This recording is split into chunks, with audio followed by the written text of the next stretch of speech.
I am so glad you're here. And today I have some special guests with me. I have my brothers with me. OMG, I'm so excited.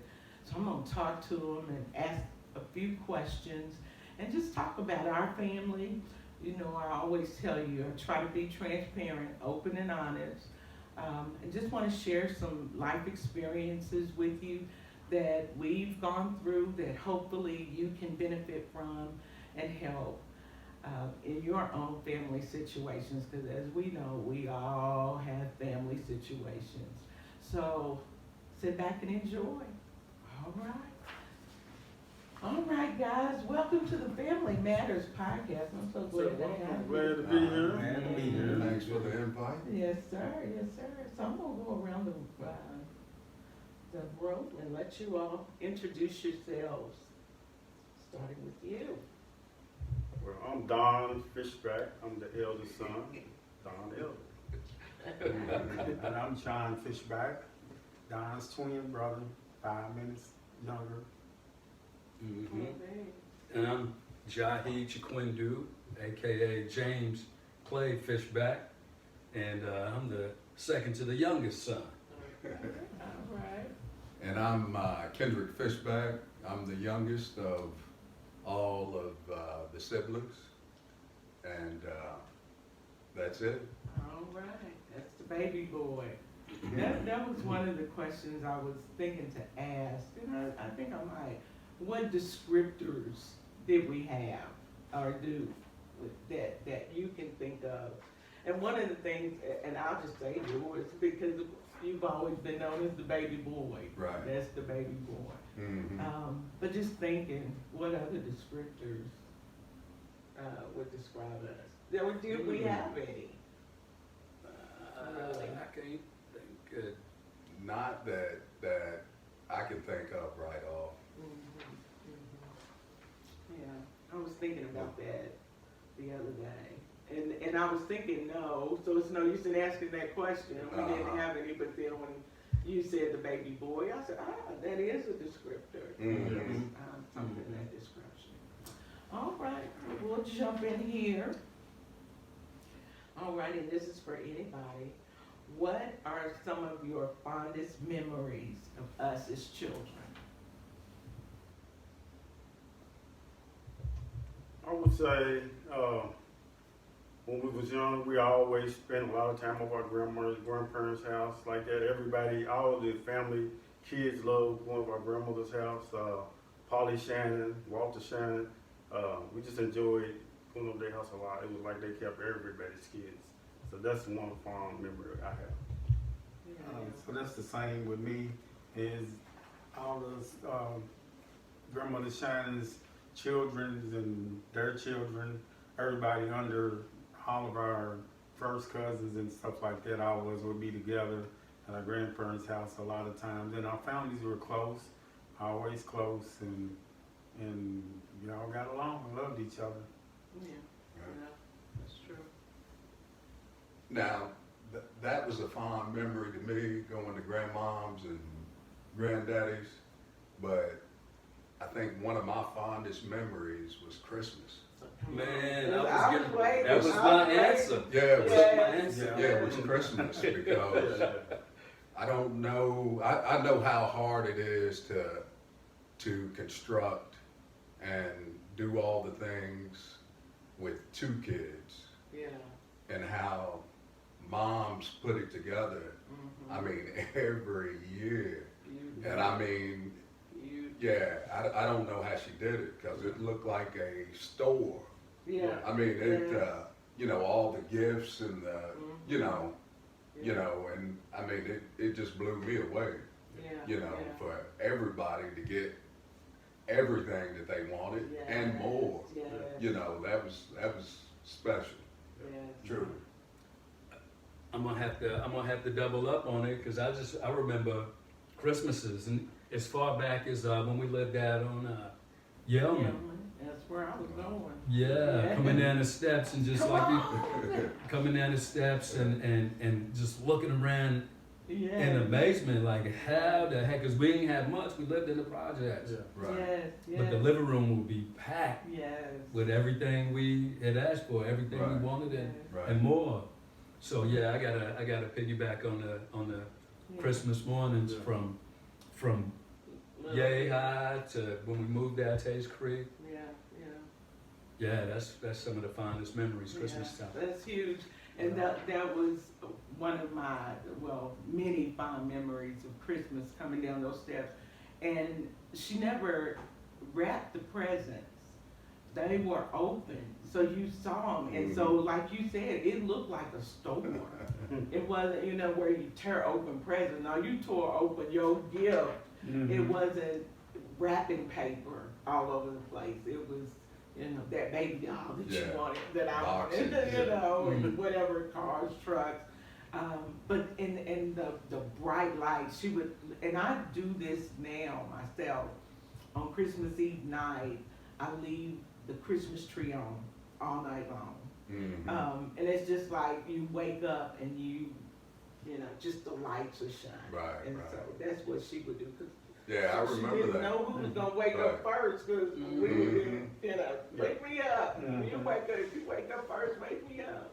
But yeah, that was some exciting time. Yeah, Mhm. yeah, Yeah. definitely. And then a little bit more with that was the excitement of the family, like Shirley and Tree and all them Wow, different ones, yeah. family members, cousins from Jimtown and different places, even in Lexington. How everybody went over everybody's house. There was so much love back then, Yeah, and that was I appreciated that. yeah. Mhm. Now I'm gonna dig in. You just said something. You said back then. What's different now? Now, what's different now? I think it's like a lot of distance now. Like people are not so close as it used to be back when we was younger. It's like, I don't know, for whatever reason, it's like plagues are being released in the earth, like a division, some sort of. It's not the same type of closeness. Like what I said, when we came up, our family was like, cousins was like brothers and sisters. It was like so many of us, we loved each other. But now it's like there's distance, there's space between us for whatever reason sometimes I feel. It's just, I don't know what the reason is, but it's not that closeness anymore. I wish it was. Mhm. I don't understand it, but go ahead. Yeah. Did anybody else want to elaborate? People are working. I'm sorry. No, People yeah, are yeah, working. get your thoughts together. I think things are like jobs. There's more required of people now. Time, and like it seems like you don't have a lot of time. You get jobs. If you get a better job, you got to go work night shift now. So there's more people working the night shift, I think, than it was then. And jobs, it used to be you didn't work because if you didn't work, it's because you didn't want to work. It was right now jobs are there, but you have to work more night shift a lot. So people have to balance their time more, things like that. I don't know. I'm on the No, plane. it's all good.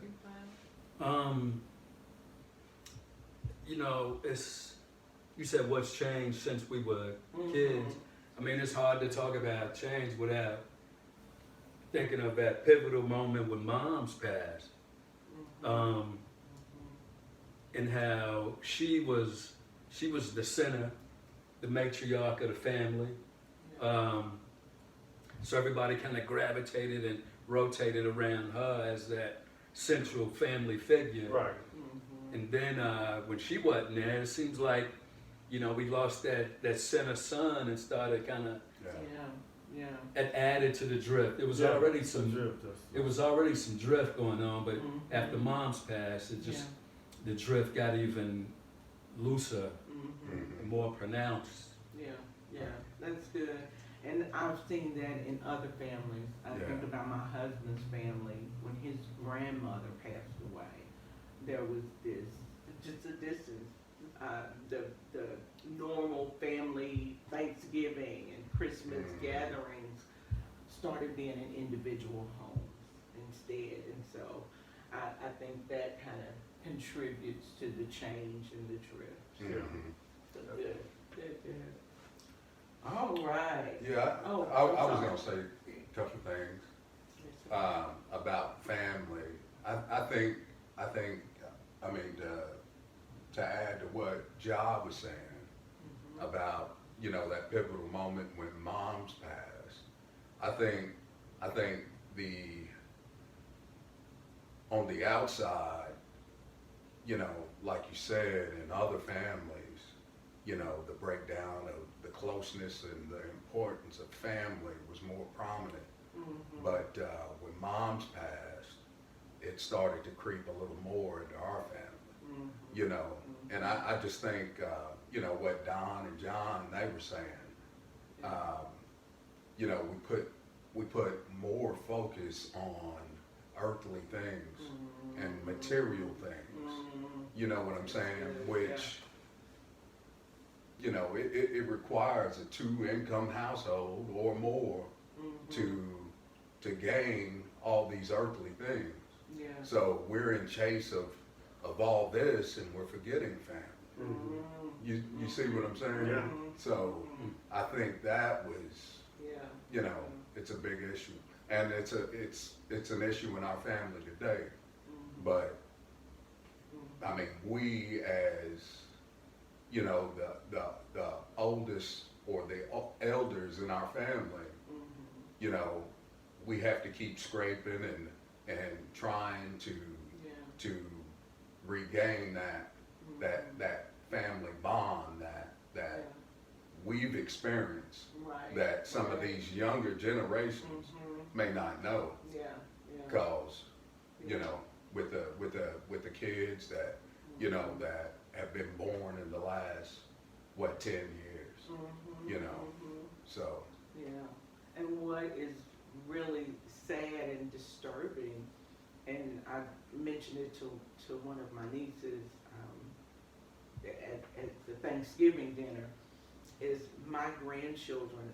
I had a 2020 grandbaby, and I have so she's 3 now, and then a 5-year-old granddaughter, and my niece's daughter, I think she's 9, I think it's what she told me, 8 or 9, I can't remember. I asked her how old, but I have a picture of her on my entry table, and my grandbabies will ask me, who is that?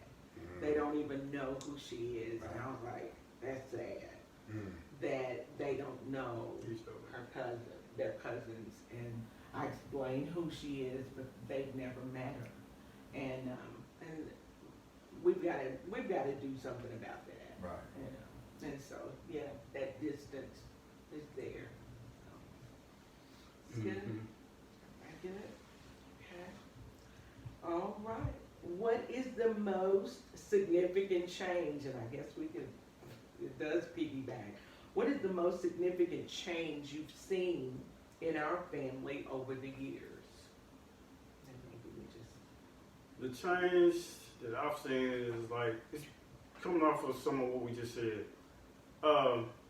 Even my kids, I would say the distance, it's like, even my kids, I got 4 boys, and we had a discussion, and it was like, they felt like, you know, talking honestly, they was kind of feeling like I wasn't there as much as I should have been, and I didn't understand that, and I'm like, you know, I work, and I don't think they understood the sacrifice you gotta get put in for them to make it, for the family to survive. You know, you have to work like that, but there still has to be a balance at the same time.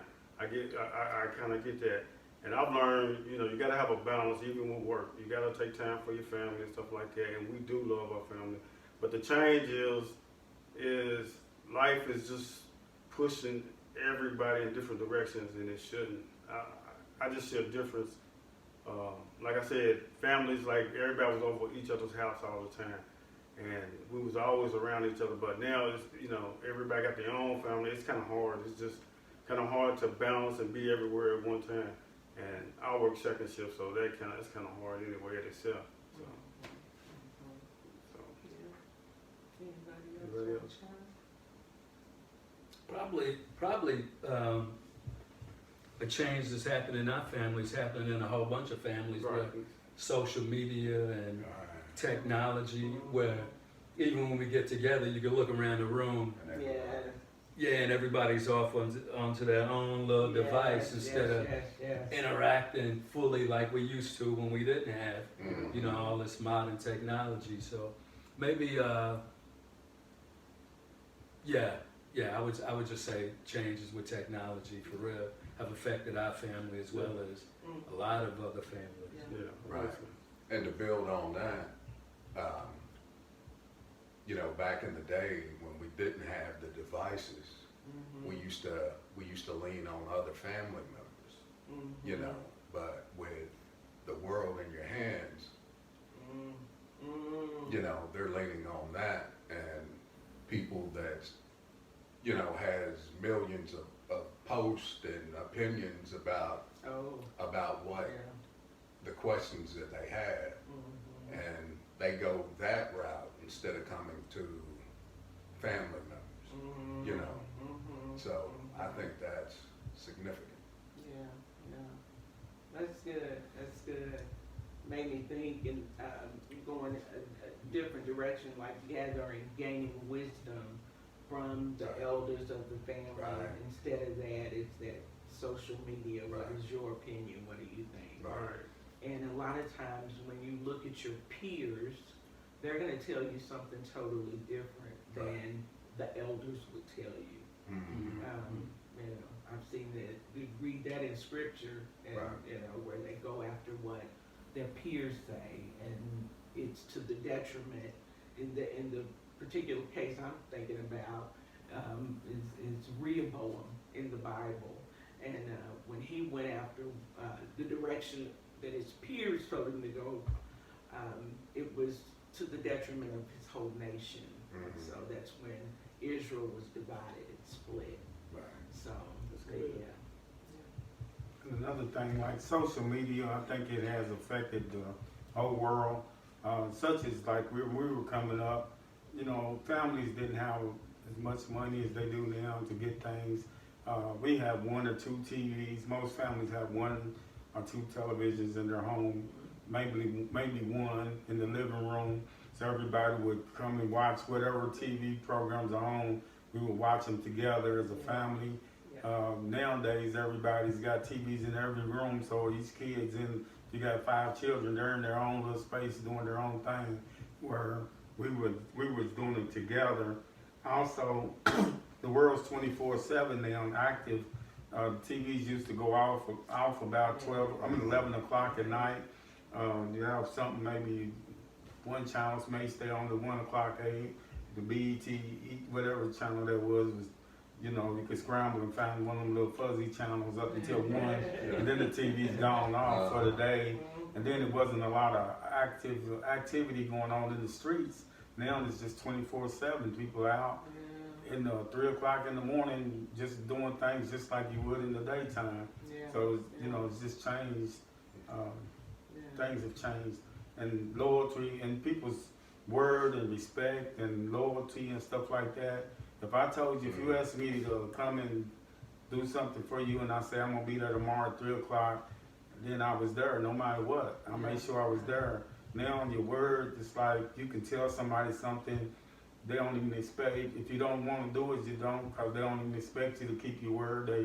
It's just not, people don't, the loyalty and respect's not there like it used to be. That's true. Mm-hmm. That's good.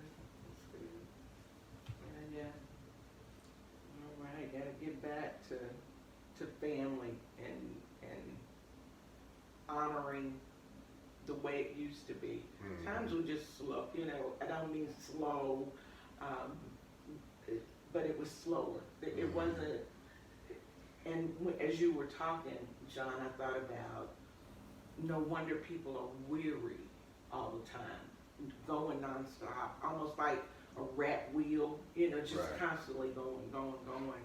And instead of stopping, taking some time to just look at the things that are of most value or invaluable. No money can be attached to this family. And that's important to make that note to the younger generation.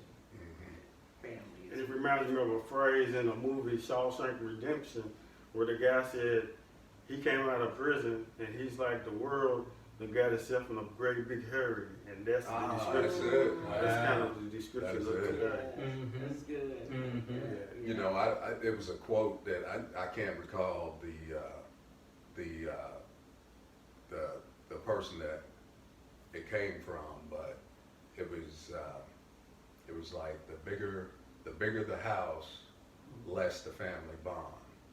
The smaller the house, the bigger the family bond. Yeah. And yeah. that's what we grew up in. Yes. You know, we yes. were forced to watch TV together. We would watch mom's. She got us together to play the board games and whatnot. So I think that's, you know, what we're lacking today. Not just our family, but society as a whole. Yeah. And I know I don't want to stay on this. And then moms would like be an example. Like she would look after the elderly. You know, when we were younger, there were a lot of people that had people with dysfunctions, mental dysfunctions, certain things. Moms would get us and elderly. We couldn't take care of themselves. I was in nursing homes or things like that. But she would fix them meals in the family. She would make us go with her, and she would go visit family members and friends that she grew up with that were in nursing homes and things. And then we could see that, you know, we didn't want to go. We was children. And she made us go with her, but we saw she took care of them when other people wasn't there for them, maybe a few of their family members, but things like that, and going to graveyards, she would like, you know, ask us to go to the graveyards. As we got older, we may say, we don't want to go, but now we understand. You know, there were times we got older and didn't go, but the meaning behind it, looking after each other and holding the landmark and remembering the ones that's gone on before us. Yeah. It's deep. And that's what we do too every year. That's something she started and put in us, and I was one. I didn't want to go. But then once she passed, it was like, I've got to, in honor of her, make sure the flowers are there.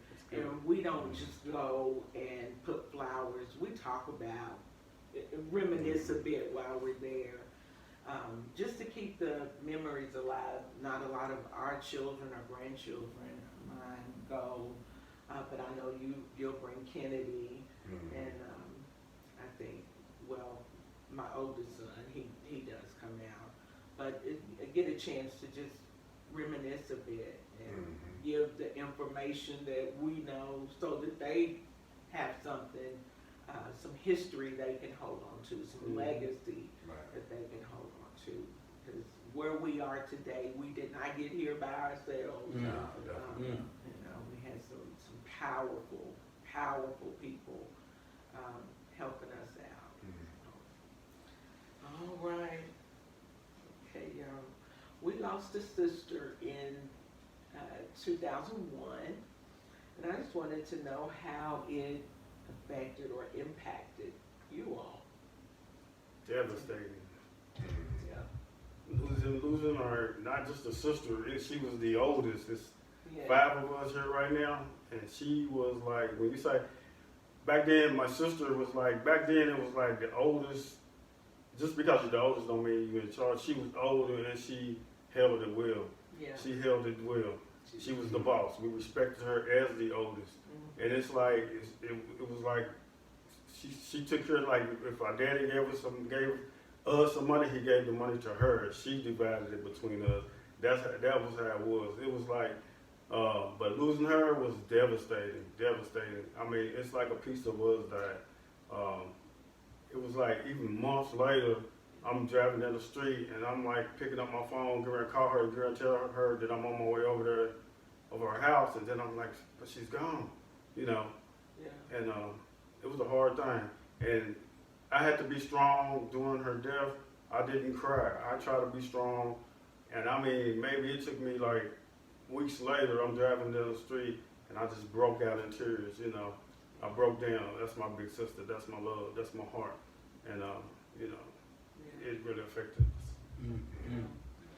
Yeah, like I said, she was the oldest, and she was very smart. She's always been smart, and it was devastating.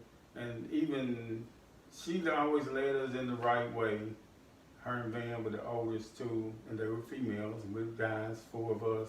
But like even in school, Angela was getting A's and B's and involved in. She was playing all kind of music, winning all kind of awards, done everything, owned her own business. And even in school coming up, I'm getting, we moved our taste people, we got in fights a lot. With fighting, I wasn't dumb, but I was failing a lot in some classes from fighting all the time. And then I had to think, I'm like, how can I be getting D's and F's and stuff and C's and my sister's getting A's and B's and we got the same parents, mom. I'm like, if she can do it, I can do it. So I'm like, we got to come from the same brain, the way, I'm like, so I had to buckle down, and that just gave me encouragement to know that I could do better, and then I actually did, because of that, I just forced myself to try harder because of her standards. I'm like, she just led by example, so it just helped me to get up and do better. And then the achievements and things she's done is just an honor to have her as being our sister. She'll live in our hearts forever. That's right. She gave me my first job. Well, not my first job, but one of my first jobs. Yeah. Taught me how to type. Just all the things Don and John said, just smart, just super smart.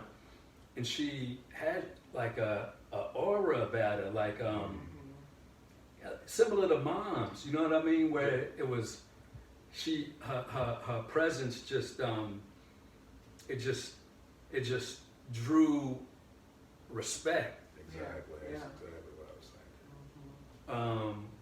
I can't think of the right words, but just her presence was strong, and you just wanted to respect her and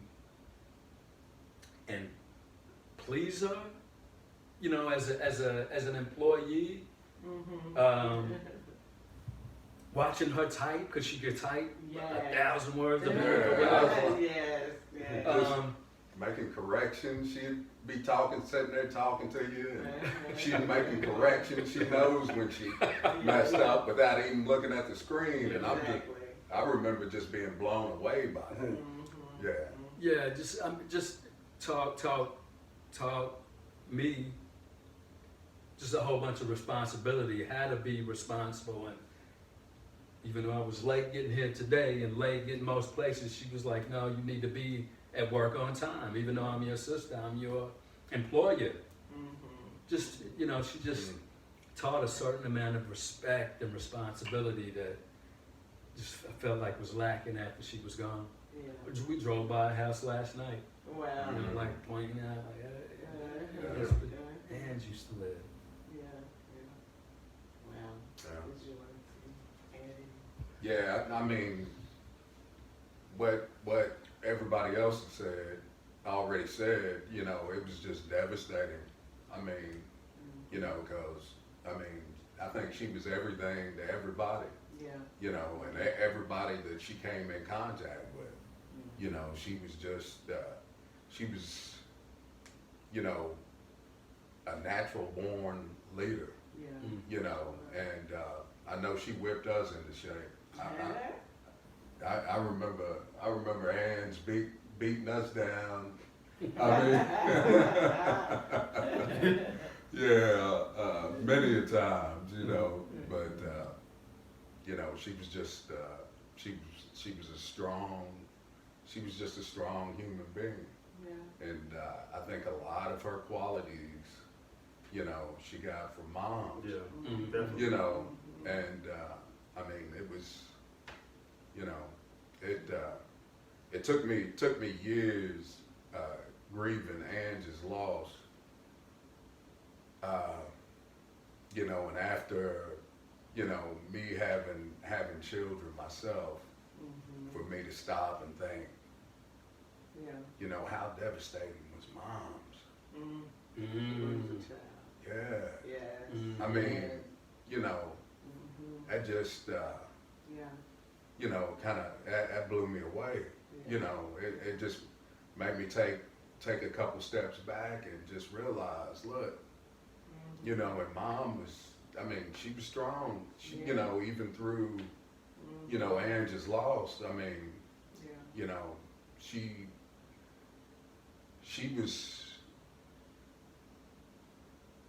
stood solid for all of us Mhm. and allowed us to grieve. Yeah. You know what I'm saying? Moms. Yeah, Yeah. yeah, Mhm. Yeah, it's wild. yeah. So, Yeah. yeah, it was devastating. Yeah. Because Ange passed away the year I moved up to DC. And I remember coming back home, because I moved in January 2001. And I remember coming back home to move Danita up to DC. And the last place we stopped through was Ange's, and kind of felt like it might be the last time we Mhm. talked to her in person like that, and it was. Just real memorable, and had, you know, just her words and Yeah. comfort. It's like she was comforting us Yeah. Mhm. Yeah. Mhm. instead of, you know, Yeah. instead of us being there to comfort her, Yeah. kind of letting us know things were gonna be okay. Mhm. Yeah, strong sister. I do have to ask though, and this might take us off into a different direction, but it's still, I guess, family matters. So, I never lived in the same house as Ange that I know of. Cause she Yeah, started she staying. was- She started she staying with grandma. Yeah, Yeah, I because don't remember either. Yeah, she Right. started staying with her grand. so I guess my question is like, what?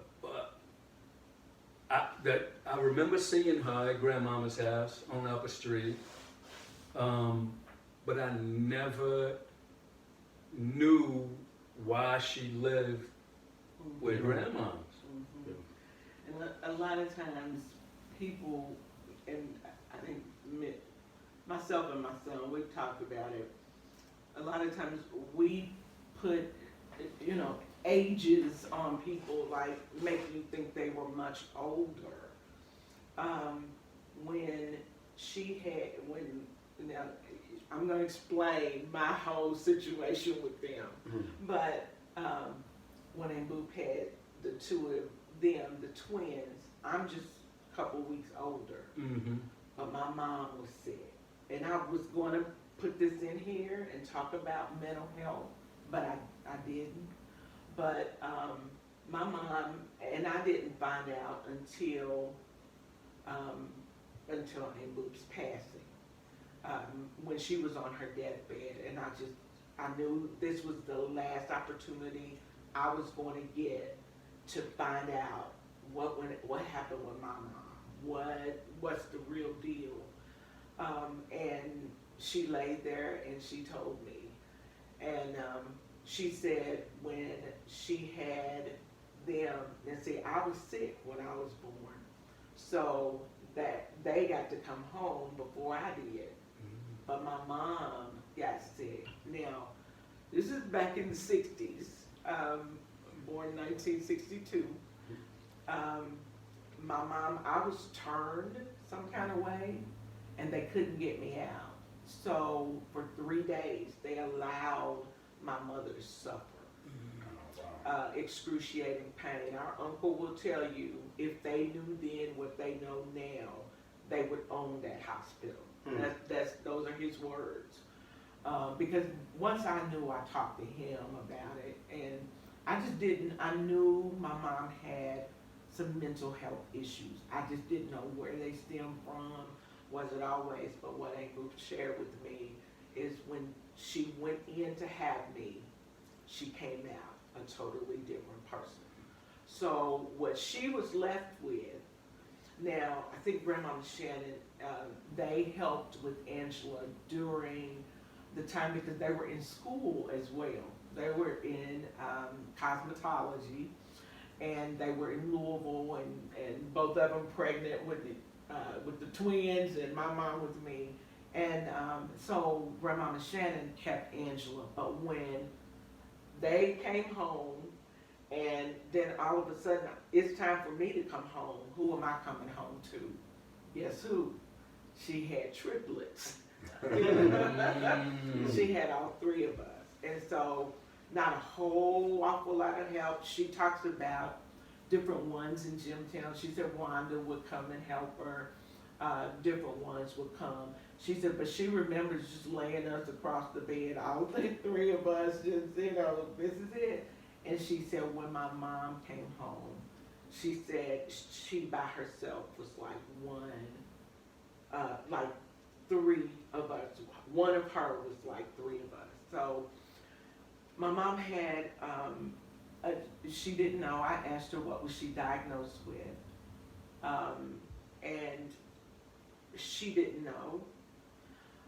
But it just sounds like it was bipolar. But it takes, and Julius is studying the brain right now.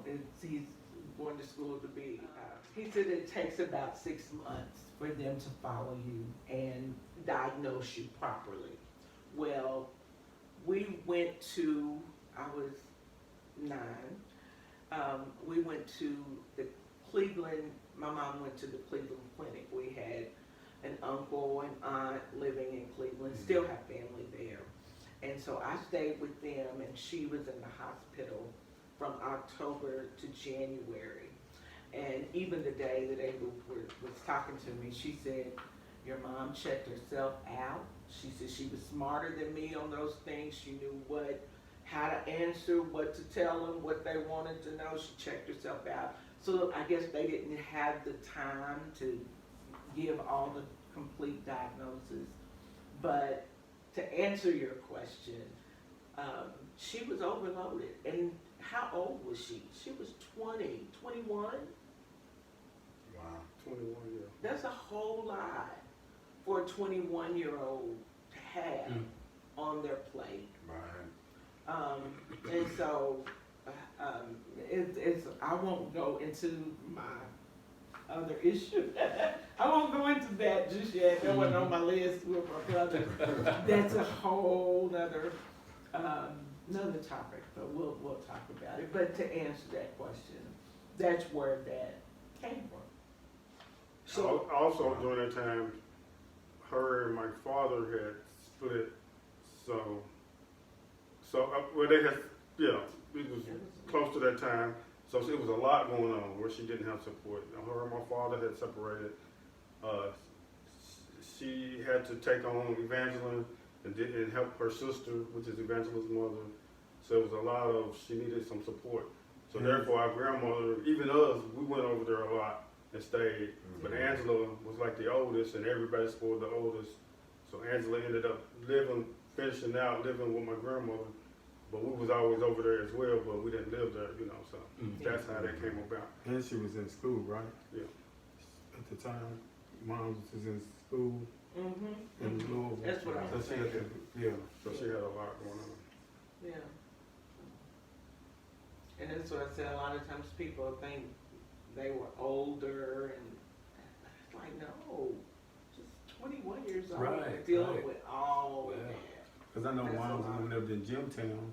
Angela was actually born in Jimtown when she lived there. They moved to Lexington when she was pregnant with us, or we were born, one or the other. She moved to Lexington. I can't remember that. Yeah, Wow.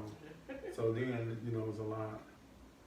I'm gonna say something. You referred to Jimtown as if it's a whole different place, but it's a part of Lexington. Is that considered Lexington? Uh-huh. Okay. Is it? Yeah. Oh, okay, I was It wondering. is. We was talking out there yesterday Okay. too. Yeah. I didn't Well, Is this in I didn't Fayette- realize Fayette? it until late.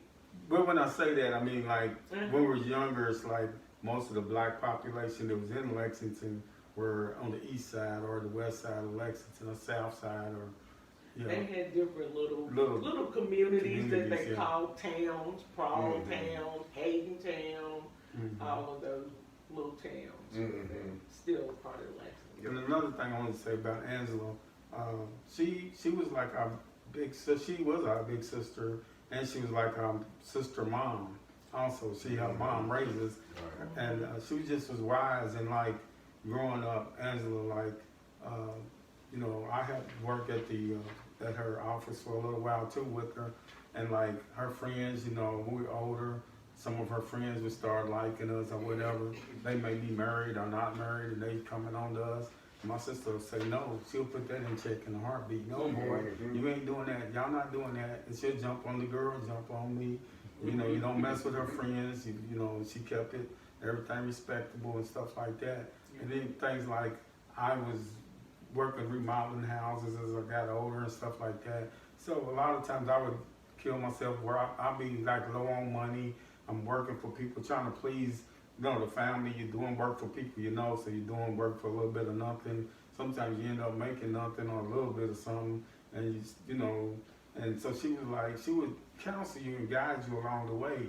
And she's like, look, your work is good. You know, your work is good. Get what you are worth. Get your worth out of, you know, the people don't, she said, get your prices to where, you know, where you can help people and at the same time make some money at the same time. Because she said if you wasn't there, and they'll go and pay the other people what they want, you know what I'm saying? So just because you family or friends don't mean that they should pay you less. And things like that. So she would educate you and tell you how to carry yourself. If we was misconducting ourselves or shaming the family or doing stuff, living, getting into drugs, you know, we got into different things, and she would put us in check. She would pull us to the side and get us in check and tell us about what's right and what's wrong and how to do stuff the right way and do it in the right manner, you know. And you said a key word that I was trying to think of in describing Ange, and it's wise. She had that wisdom, that wisdom. Yeah. Wow. Yeah. And then me, I remember, like, I don't know if it was, you would call it low self-esteem, or I was scared to take chances with things. And she saw how good I was with my hands and things I did, and I was living for the moment, but she was trying to get me to see the bigger picture. And I'll never forget that. You know, her and mom was even ready to invest in me a restaurant, and I was like, y'all seeing more in me than I see in myself. But she made me start believing in myself. You know, it's like, you know, you smarter than what you give yourself credit. And she would pull you to the side, you know, and when I acted stupid with my girlfriend or whatever, she'd get in my stuff. Because I was her brother, she did not take my side. She would put me in check. And I appreciated it. You know, we had many good talks and stuff like that. So One more thing, like, just like guiding you through, like she told me, like one time I was gonna get, you know, I was doing pretty good and all this.